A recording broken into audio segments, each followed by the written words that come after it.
کبھی کبھی زندگی کا سب سے بڑا درد ان سچائیوں سے ملنے پر ہوتا ہے جن کے بارے میں ہم سوچنا بھی نہیں چاہتے۔ لاہور کے اس خوبصورت شہر میں ایک گھر تھا جہاں محبت سے زیادہ الزام رہتے تھے۔ یہ کہانی ہے عائشہ کی، ایک شریف، پیاری اور سمجھدار لڑکی جو شادی کے بعد اپنے سپنوں کے ساتھ اپنے سسرال آئی تھی۔ اس کے شوہر حمزہ کی، جو کہ ایک سیدھا سادہ ورکنگ پروفیشنل ہے، پر اصل کہانی ہے اس کی والدہ بشرا بیگم کی۔ بشرا بیگم کا تو ایک ہی جنون تھا، ایک پوتا، ایک وارث۔ شادی کو 2 سال ہو چکے تھے۔ عائشہ ہر دعا، ہر دوا، ہر امید کو اپنی مسکراہٹ کے پیچھے چھپا لیتی، لیکن بشرا بیگم کو صرف ایک بات نظر آتی: عائشہ ماں کیوں نہیں بن رہی؟ روز کے تانے، لفظوں کی چبھن اور لوگوں کے سامنے ذلیل کرنا عائشہ کے لیے کوئی نئی بات نہیں تھی۔ بشرا بیگم نے جھنجھلاتے ہوئے عائشہ سے پوچھا: عائشہ، تم اور کتنا وقت برباد کرو گی؟ حمزہ کی عمر بھی تو بڑھ رہی ہے۔ عائشہ نے روحان ہوئی آواز میں کہا: امی، میں کوشش تو کر رہی ہوں۔ بشرا بیگم کا غصہ بڑھ گیا۔ انہوں نے کہا: بس بہانے مت بناؤ۔ عائشہ چپ رہتی کیونکہ اسے اپنا گھر بھی تو بچانا تھا، جبکہ اس کے شوہر آفس کے کاموں میں مصروف تھے، اس بات سے بے خبر کہ اس کی بیوی کو کیسی ذہنی اذیت سے روز گزرنا پڑتا۔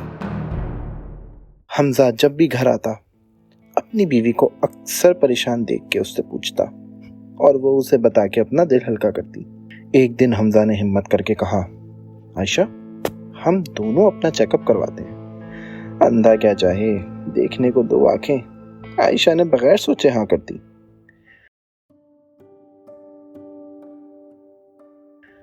ڈاکٹر کے روم میں بیٹھے ہوئے ایک ایک لمحہ صدیوں جیسا لگ رہا تھا۔ ابھی تھوڑی ہی دیر میں ڈاکٹر دونوں کی رپورٹس ان کے ہاتھوں میں دینے والی تھی، جو یہ کلیئر کر دے گی کہ پرابلم آخر ہے کس پارٹنر میں۔ رپورٹس آ گئیں اور جو لکھا تھا اس نے عائشہ کی دنیا صرف ہلائی ہی نہیں، بلکہ یوں سمجھیں کہ اس کے ہوش ہی اڑا دیے، کیونکہ رپورٹ میں لکھا تھا کہ حمزہ واز انفرٹائل۔ عائشہ نے رپورٹ دیکھی، پھر حمزہ کو دیکھا اور صرف اتنا کہا: حمزہ، ہم اس میں ساتھ ہیں۔ پر گھر کا اصلی امتحان تو تب شروع ہوا جب سچ بشرا بیگم کے سامنے آیا۔ بشرا بیگم اپنے حواس کھو چکی تھی۔ کہنے لگیں: یہ جھوٹ ہے، میرے بیٹے میں کوئی کمی نہیں ہو سکتی۔ ڈاکٹر غلط ہوگا، رپورٹ غلط ہوگی۔